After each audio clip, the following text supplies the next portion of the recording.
Hi all. Welcome to my channel, InfoCraze.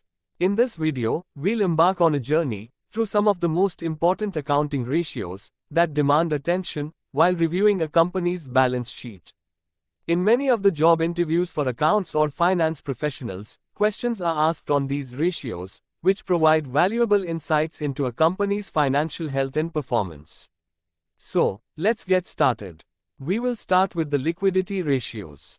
These ratios are the financial metrics used to evaluate a company's ability to meet its short-term financial obligations with its liquid assets.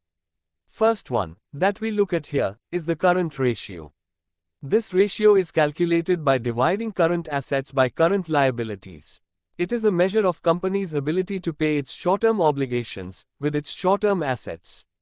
A current ratio above 1 indicates that a company has more current assets, like inventory, accounts receivable and cash, than current liabilities like accounts payable and short-term loan, suggesting the fact that it can meet its short-term obligations comfortably. Next one is quick ratio. This is also called the acid test ratio. This ratio is similar to the current ratio, but excludes inventory from current assets, since inventory may not be easily convertible into cash. It provides a more conservative measure of liquidity. It is calculated by dividing quick assets by the current liabilities. Quick assets, also known as liquid assets, are the assets that can be readily converted into cash within a short period of time. In other words, quick ratio is equal to current assets minus inventory divided by current liabilities. A quick ratio above 1 indicates that a company has more liquid assets, like accounts receivable and cash, than current liabilities like accounts payable and short-term loan, suggesting the fact that it can meet its short-term obligations quite comfortably. Let's now look at some important leverage ratios. These are important indicators of a company's financial health and risk profile. First one we discuss here is the debt-to-equity ratio. This ratio measures the proportion of debt financing relative to equity financing. It is calculated by dividing total debt by total equity. A high debt-to-equity ratio indicates higher financial risk, as the company relies more on debt to finance its operations. Next one is interest coverage ratio. This ratio measures a company's ability to cover its interest expenses with its operating income. It is calculated by dividing earning before interest and taxes by interest expense. A higher interest coverage ratio indicates a lower risk of default on debt obligations. Now, let's discuss some profitability ratios. These are the financial metrics used to assess a company's ability to generate profits relative to its revenue, assets, equity, and other factors.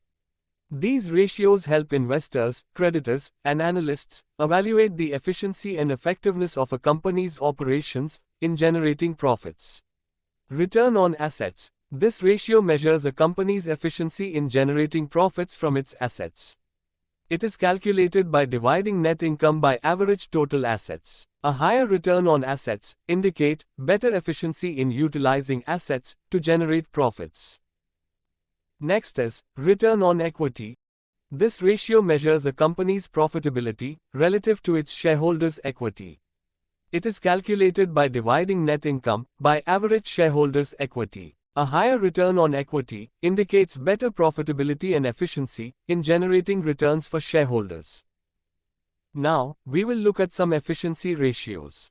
These are also known as activity ratios and measure how effectively a company utilizes its assets and resources to generate revenue and manage its operations. Inventory turnover ratio. This ratio measures how efficiently a company manages its inventory. It is calculated by dividing the cost of goods sold by average inventory. A higher inventory turnover ratio indicates that inventory is being sold and replenished quickly. Next is accounts receivable turnover ratio.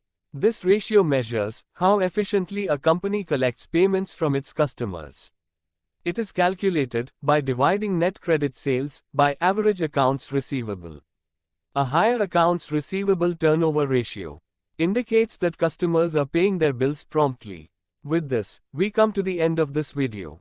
If you find this video useful, please like the same and share it with your friends.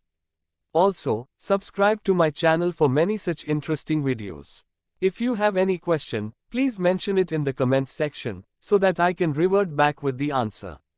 You can also check my videos on accounting equation and question answers for accountant jobs. Thanks for watching.